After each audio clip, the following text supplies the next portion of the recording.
बिस्मिल्लाहिर्रहमानिर्रहीम। आप सल्लल्लाहु अलैहि वसल्लम के दांत मुबारक किस जंग में शहीद हुए? जवाब, जंग ओहद में शहीद हुए। इल्म की ज़कात क्या होती है?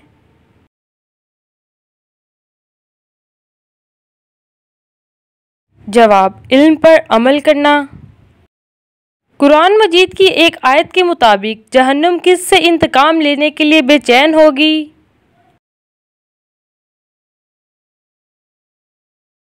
जवाब, काफिरों से। पहली मर्तबा जब सूर फूंका जाएगा तो क्या होगा?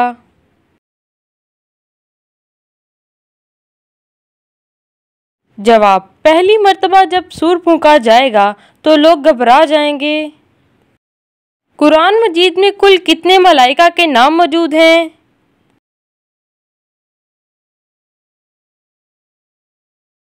जवाब, कुरान मजीद में कुल 7 मलाइका के नाम मौजूद हैं। गुनाहगार लोग रोज़े क़यामत किस चीज़ में डूबेंगे?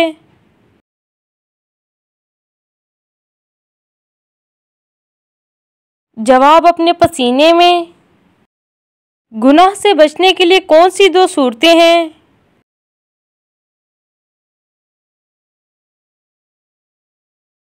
जवाब, दिल में अल्लाह ताला से मुलाकात का खौफ हो या अल्लाह ताला के सामने पेशी का खौफ हो। हजूर पाक सल्लल्लाहु अलैहि वसल्लम की हयात में कितनी अज़वाज मुतहरात का इंतकाल हुआ? जवाब 2, हज़रत हतीजतुल कुबरा रज़ी अल्लाह ताला अन्हा और हज़रत ज़ैनब बिनते हज़ीमा रज़ी अल्लाह ताला अन्हा।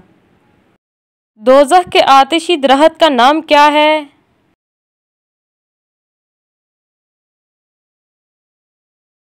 जवाब, दोज़ख एक आतिशी दरख्त है और कुरान मजीद में अल्लाह ताला ने इसका नाम शजरे ज़क़ूम फरमाया है।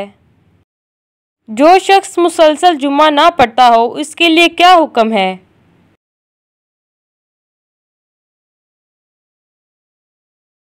जवाब, हदीस के मुताबिक जिसने 3 जुम्मे जानबूझकर छोड़ दिए उसने कुफ्र किया।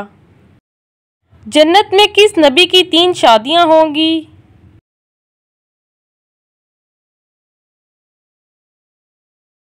हज़रत मोहम्मद सल्लल्लाहु अलैहि वसल्लम की जन्नत में 3 शादियां होंगी।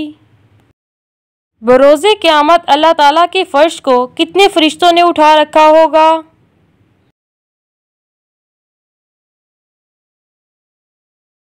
जवाब, 8 फरिश्तों ने। कुरान मजीद में मौत का जिक्र कितनी मर्तबा आया है?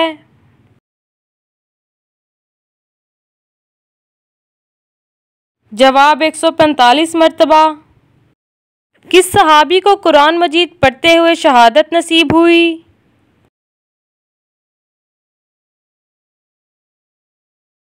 जवाब, हज़रत उस्मान गनी रज़ी अल्लाह ताला अन्हा। किस सूरत की हर आयत दाल पर ख़त्म होती है?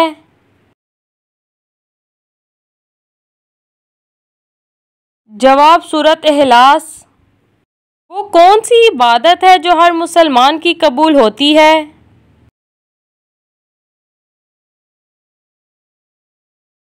जवाब, दरूद शरीफ पढ़ना।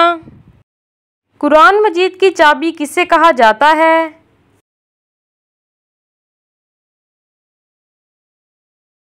जवाब, बिस्मिल्लाह को। वो कौन सी बेजान चीज़ है जिसने खाना काबा का तवाफ़ किया?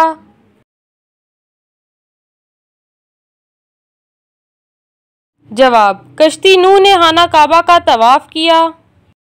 आप सल्लल्लाहु अलैहि वसल्लम ने कौन सी मस्जिद को खुद गिराया?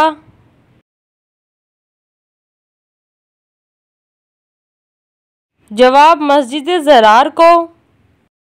क़यामत के दिन किन लोगों को अंधा उठाया जाएगा?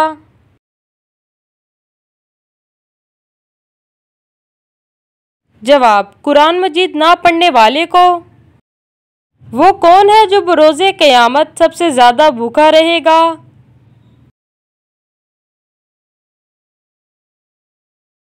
जवाब, रसूलुल्लाह सल्लल्लाहु अलैहि वसल्लम ने फरमाया कि क़यामत के दिन वो भूखा रहेगा जिसने दुनिया में ज़्यादा खाया। क्या दूसरों को काफिर कहने वाला खुद काफिर हो जाता है? जवाब: जी हाँ, जो शख्स अपने मुसलमान भाई को जिसमें कुफ्र की कोई वजह ना हो काफिर कहे तो वह खुद काफिर कहलाएगा। कुरान मजीद के बाद सबसे अफजल किताब कौन सी है? जवाब: सही अल बुखारी। बरोज़े क़यामत कौन से लोग अपनी कब्रों से बगैर हाथ पांव के उठेंगे?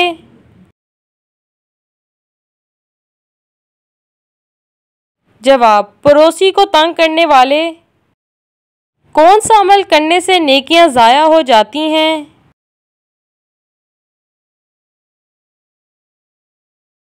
जवाब: रियाकारी करने से। कुरान मजीद में किस फेल को कत्ल से भी ज़्यादा शदीद करार दिया है? जवाब: तलाक को। रसूलुल्लाह ने हिज्जतुल विदा का खुतबा कहाँ दिया था?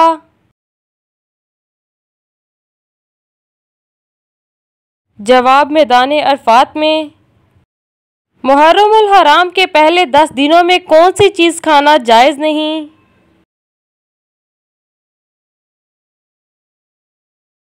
जवाब: न्याज़े हुसैन के नाम पर मुहर्रम के महीने में जो कुछ बांटा जाता है इसका खाना हराम है, क्योंकि जो चीज़ अल्लाह के अलावा किसी के नाम पर हो तो इसका खाना हराम है। इसी तरह इन दिनों जो हलीम तकसीम किया जाता है, अगर इसके बारे में यकीन हो कि ये गैर अल्लाह की न्याज है तो इसका खाना कतई तौर पर जायज़ नहीं होगा। लेकिन अगर कोई कहता है कि ये न्याज अल्लाह के नाम पर है लेकिन हम इसका सवाब इमाम हुसैन को पहुंचाना चाहते हैं तो ये खाना हराम नहीं होगा, क्योंकि इसका शुमार सदक़े में होगा। लेकिन अगर कोई कहे कि हम हज़रत इमाम के नाम पर न्याज दे रहे हैं तो इस सूरत में कभी भी खाना जायज़ नहीं है। कुरान मजीद की वो कौन सी सूरत है जो पूरी की पूरी दुआ भी है और हर बीमारी की शिफा भी है? जवाब: सूरत फातिहा। हज, उम्रा या तवाफ़ के लिए हजर अस्वद को हाथ लगाना या बोसा देने के अमल को क्या कहते हैं? जवाब: इस्तलाम। अगर आपको ये वीडियो पसंद आई हो तो इसको लाइक और शेयर करें और इस चैनल को सब्सक्राइब करें ताकि आने वाली नई वीडियोस आप तक पहुंच सकें।